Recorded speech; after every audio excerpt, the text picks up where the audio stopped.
Hello and welcome. I'm Marion Cook, a registered dietitian and trained chef. Today I'll be demonstrating various ways to modify standardized recipes in the food service operation in order to improve the nutritional quality as well as flavor profiles of menu items. I will be focusing on reducing sodium as a key element, although other nutrients will be addressed as well. Sodium is a particular concern because due to time, budgets, and staff constraints, many food service operations utilize prepared, packaged, and ready-to-use ingredients, which are often pre-seasoned and cause the consumer to exceed their daily recommended intake of sodium. This can be detrimental to overall health, especially for individuals with disease states such as heart disease, hypertension, or renal issues. By making small changes in your food preparation, you can play a part in offering menu items that are tasty as well as nutritionally sound. Throughout this video, I will demonstrate several modifications you can make in your facility. You may choose to implement one of these or all of these, depending on the needs of your particular food service operation. So let's get started. The first tip is a very simple one. Make sure you know how to use standardized recipes correctly. Standardized recipes are ones that have been tested several times. Therefore, the amount of ingredients have been correctly measured and quantified, and it's scaled to larger portions. Standardized recipes will indicate the yield, which is how many people will be served, as well as the portion size. Controlling food cost is always an important factor, and planning for the correct number of individuals is key to not have excessive food waste. Following a standard portion size also assures the nutritional content you've promised to your consumers will be exactly what you deliver. So when looking at my ground beef and Spanish rice recipe, I can use the column to prepare this for either 25 or 50 servings, and the directions tell me to use a number 6 scoop when serving. A huge component of following a standardized recipe involves measuring and weighing items accurately. In this same recipe, I have dry ingredients such as rice, and I have liquid ingredients such as beef stock or water. Note that there is a weight or a measure tied to each of these items. The beef stock or water is measured in liquid measurements or ounces. When selecting a measuring device, I'm going to choose a liquid measuring cup with graduated measures and a pour spout. To use the scale correctly, you would first need to turn it on. To subtract the weight of the container, I then need to place the container on the scale and hit the tare button. The display will then return to 0. All scales have the option to weigh in ounces or in grams. I am going to choose to use ounces, although you can choose to use either. I then pour the liquid or solid until the desired weight is displayed on the screen. If a weight measurement is provided with dry ingredients, for example, a cake recipe calls for a pound of flour, always weigh the ingredient instead of trying to convert it to cups or other measurements. This is how the recipe has been quantified to come out consistently every time. As you adjust your standardized recipes to meet your facility needs, be careful when swapping seemingly like ingredients. For example, it may make sense to swap iodized salt for kosher salt, but they do not have the same weight per volume. After measuring half a cup of iodized and kosher salt and then weighing them on my tared scale, I know that the half a cup of iodized salt weighs 155 grams, while the half a cup of kosher salt weighs 125 grams. The difference in weight is because kosher salt is a larger grain and has more air incorporated. If I had simply substituted iodized salt in place of kosher salt in equal amounts in this standardized recipe, the recipe would be inaccurate from a nutritional standpoint and would be oversalted. Understanding these differences in ingredients is crucial when following your standardized recipes, especially in your effort to reduce sodium. On that last note, let's discuss the next tip, using more than salt, pepper, or pre-mixed seasoning blends to flavor your food dishes. You have the ability to create different flavor profiles by combining spices and herbs instead of purchasing the pre-made mixes, which are often full of fillers such as salt, flour, and anti-caking agents. Keep these tips in mind when creating your own seasoning blends or adding herbs and spices to existing recipes. If your goal is to create a seasoning blend based off a product you've already used, first look at the ingredient label.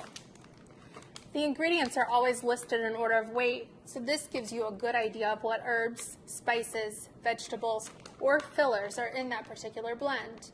Omit things like salt, anti-caking agents, and preservatives, which aren't necessary for your use. You can also choose to leave out ingredients you may want to use the fresh version of, such as garlic and onion. Dried herbs and spices, or more concentrated than fresh herbs. If your recipe calls for fresh herbs and you want to substitute with dried, reduce the amount of dried herbs by half.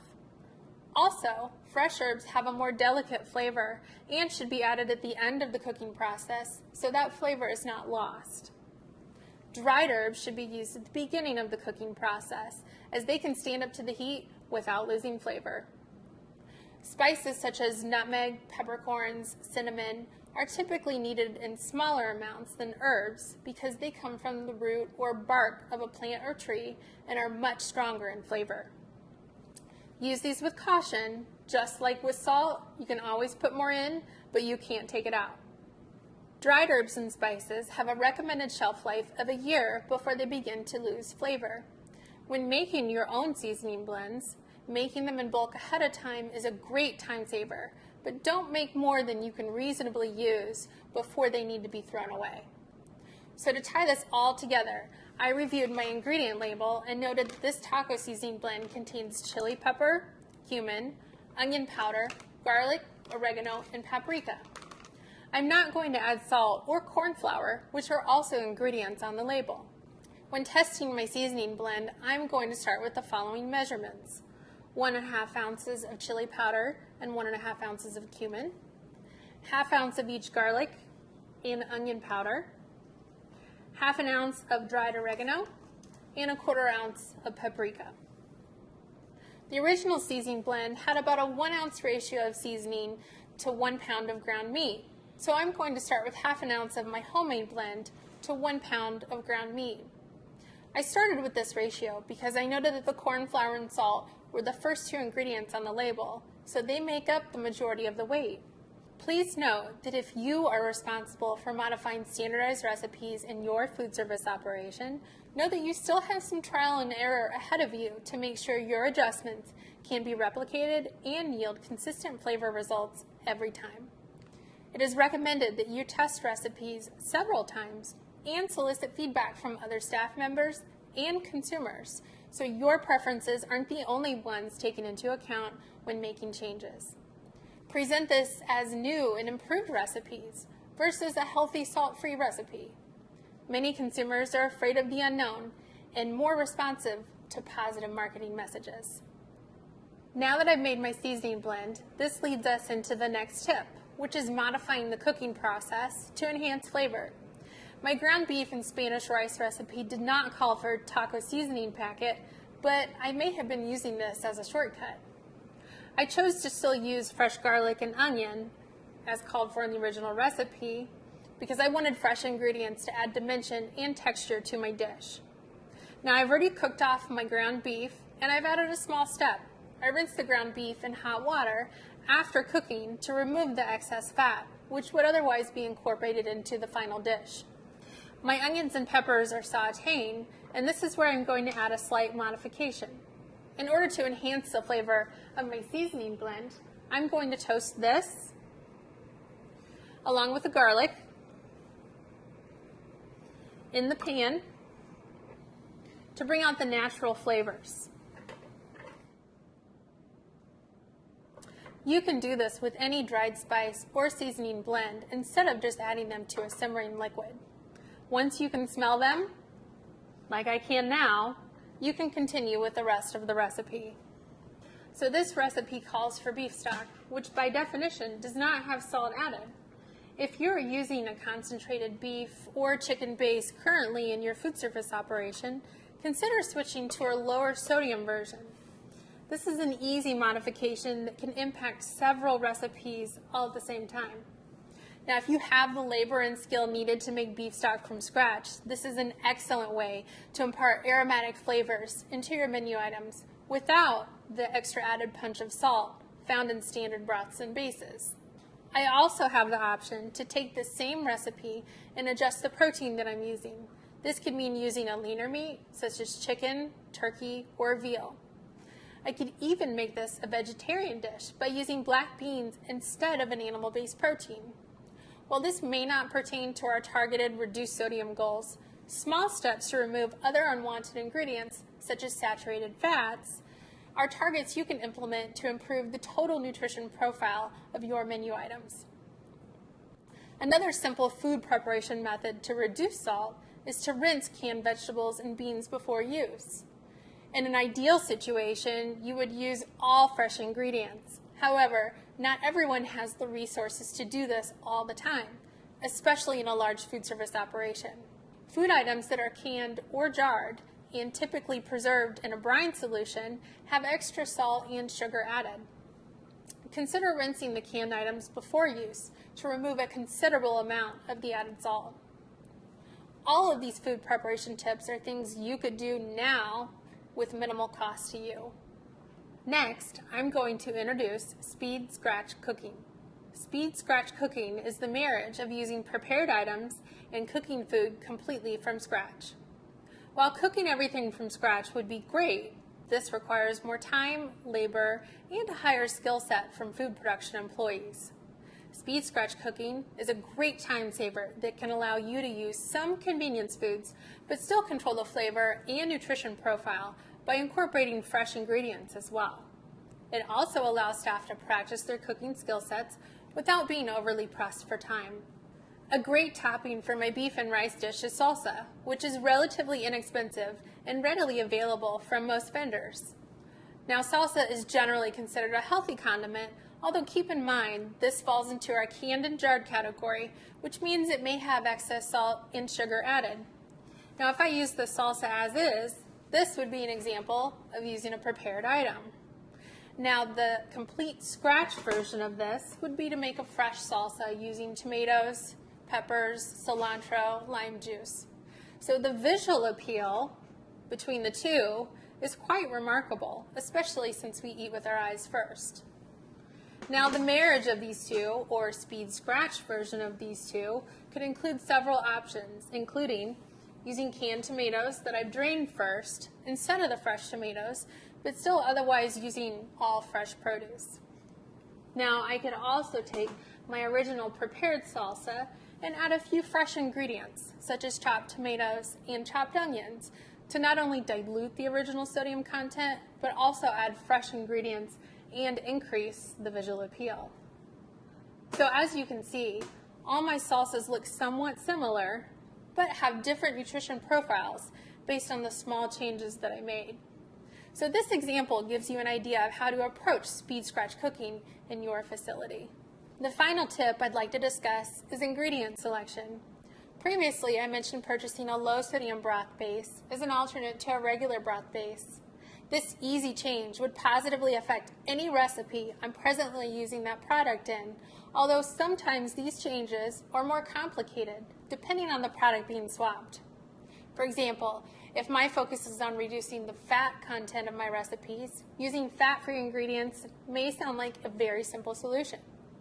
Let's use this example. I'm thinking about adding sour cream to my beef and rice dish as another topping. Shopping for fat-free sour cream may seem like the natural choice.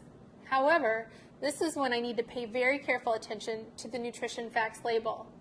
I did eliminate the fat, but I traded that for more salt and sugar. This is often the case when you shop for certain food items, especially in the dairy family. Don't lose sight of the big picture when you're focusing on one nutrient, such as sodium or fat. If I instead select the low or reduced fat sour cream, I achieve my goal of reducing fat, but the consistency has slightly changed. This may or may not be well accepted by your consumers, even if you do not advertise this as a healthier option. As a bridge to all these options, you could use a non-fat Greek yogurt, which has the thick consistency of regular sour cream, but does not have the added salt that I found in the non-fat sour cream. Again, always use your nutrition facts label to make an educated decision on the products that you're using. This includes looking at the portion or serving size on the label. If you are happy with the product you're presently using, the option always exists to serve smaller portion sizes or standard portion sizes if you've not been doing so already. To summarize the tips I've shared with you today, I've demonstrated how to use a standardized recipe correctly, including weights and measures, discussed the use of herbs and spices and ways to approach making your own blends, demonstrated ways to modify cooking methods to enhance natural flavors, introduced the concept of speed scratch cooking, and gave some tips on picking out ingredients by using nutrition facts labels and swapping ingredients. The last thought I would like to leave you with today is that involving your staff in the recipe process is key to the success of the recipe changes and modifications. Provide adequate instruction and education so everyone is aware of the changes being made and why they are being made. Cooking is a hands-on skill, and people will learn best with hands-on instruction.